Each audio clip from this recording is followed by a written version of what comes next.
അതുകൊണ്ട് എന്നിൽ ശിർക്കുണ്ടാവുകയില്ല, ശിർക്കിന്റെ ലാഞ്ചനയുണ്ടാവുകയില്ല എന്ന് പ്രഖ്യാപിക്കൂ.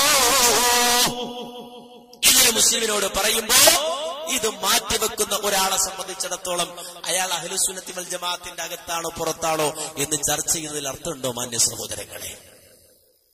അതുകൊണ്ട് അവസാനിച്ചോ?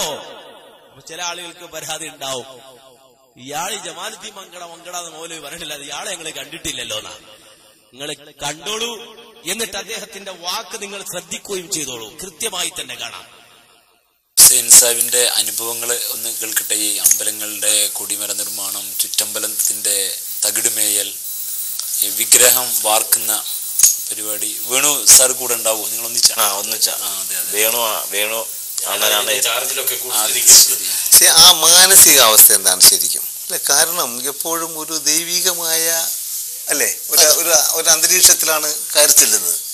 അപ്പൊ ഒരു പ്രത്യേക ഒരു മാനസികാവസ്ഥ ആരായിരുന്നാലും ഉണ്ടാവും, മനുഷ്യനാണോ അവനുണ്ടാവും. പ്രത്യേകിച്ച് ഒരു വിഗ്രഹം തീർക്കാൻ, അതെ, അല്ലെങ്കിൽ മനോഹരമായ ഒരു കൊടിമരം ഉയർത്താനൊക്കെ ആയിട്ട് നമുക്കൊരു മാനസികമായിട്ട് ആ സ്ഥലവുമായിട്ടും ആ നമ്മൾ പണിതുയർത്താൻ പോകുന്ന ആ ദിവ്യത്വവുമായിട്ട് ഒരു ഒരുമ വേണ്ടി വരും. മാത്രമല്ല മനസ്സിൽ ഇതിനെ പ്രതിഷ്ഠിച്ചിട്ടാണ് നമ്മളത് പണിത് പൊക്കിക്കൊണ്ടുവരുന്നത്, ഇല്ലേ? പ്രത്യേകിച്ച് ഒരു വിഗ്രഹം പണിതണമെന്നുണ്ടെങ്കിൽ എത്രയോ നാള് മനസ്സിൽ എപ്പോഴും ഇത് ഓർമ്മ വേണം. അപ്പോഴെന്താണ് തോന്നുന്നത്? അപ്പൊ തോന്നുന്ന ഇത് മണ്ണിനകത്ത് വാർക്കുന്നതാണ് വിഗ്രഹം. ഇത് വാർത്ത് ആ മണ്ണ് പൊട്ടിച്ചു കഴിഞ്ഞാലേ ഇതിന്റെ കറക്റ്റ് ആ മോൾഡ് ആയിട്ടുണ്ടോ ഇല്ലെന്ന് പറയാം. അത് വാർത്ത് തീരണം വരെ അതിനൊരു ടെൻഷൻ തന്നെ. അത് പ്രത്യേകിച്ച് പുറത്ത് പറയാനൊക്കെ അതൊരു കാരണം ആദ്യം ഇതിന്റെ മോൾഡ് മെഴുകയിലാണ് എടുക്കുന്നത്.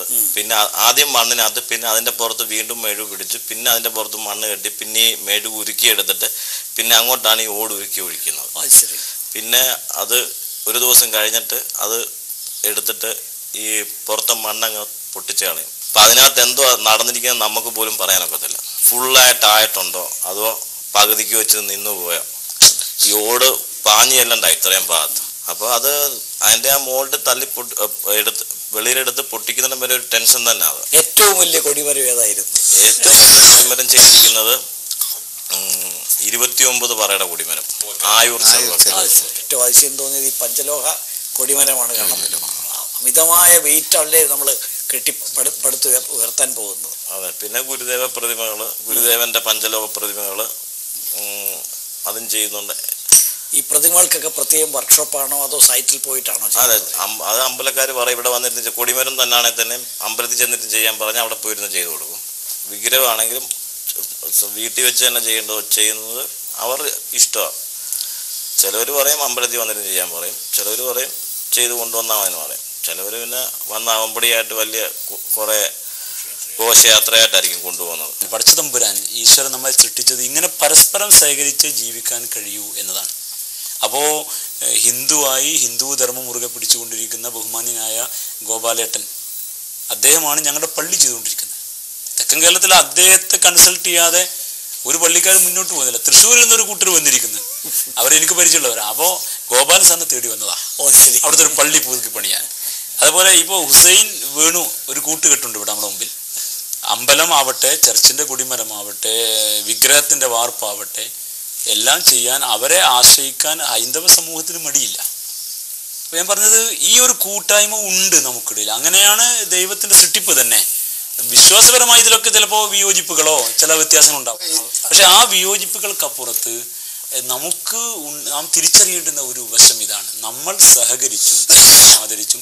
ഇപ്പോൾ ഹുസൈൻ മതവിശ്വാസി, മുസ്ലിം മതവിശ്വാസി ആയിരിക്കെ തന്നെ അമ്പലക്കാരുടെ നിഷ്ഠ അനുസരിച്ച് തന്നെ വിഗ്രഹം ചെയ്യുന്ന, കൊടിമരം ചെയ്യുന്ന, അതിൽ കാണിക്കുന്ന ഒരു, അതെ, അദ്ദേഹം മുസ്ലിം ആദർശം വിശ്വസിക്കുന്ന ആളാണ്. പക്ഷെ അദ്ദേഹത്തിന് ഇത് ചെയ്യാൻ ആ നിലക്ക് അതൊരു ജോലിയായി ഏറ്റെടുത്തുകൊണ്ട് ആ ആദരവോടെ ചെയ്തു കൊടുക്കും. ഇത് പരസ്പരം ആദരിക്കാനും ബഹുമാനിക്കാനും നമുക്ക് തടസ്സമൊന്നുമില്ല. കണ്ടോ എന്താ പറയേണ്ടത് മാന്യ സഹോദരങ്ങളെ? മൂപ്പര് രോമമതത്തിന്റെ ആളാട്ടോ, നല്ല രോമമുണ്ട്, പക്ഷെ മതമില്ല. അതാ പറ്റിയത്. മതമില്ല, മതമുണ്ടെങ്കിൽ മതമുള്ളവർക്ക് പറയാൻ പറ്റും. ഇബ്രാഹിമിന്റെ തലമുറയാളത് പറയോ? ഇല്ല. ഇബ്രാഹിം നബിയുടെ ചരിത്രം പഠിച്ച ഒരാളത് പറയോ? ഇല്ല. ലോകത്ത് കഴിഞ്ഞുപോയ നബിമാരുടെ, അമ്പിയാക്കന്മാരുടെ ചരിത്രം പഠിച്ച ഒരാളത് പറയോ? ഇല്ല. ഒരു മുസ്ലിം അത് പറയോ? ഇല്ല. എന്താ സംഭവിച്ചത്? ഞാൻ ഇതിന് വിശദീകരിക്കണോ? ഇനി ആയത്ത് തെറ്റാണെന്നുള്ളത്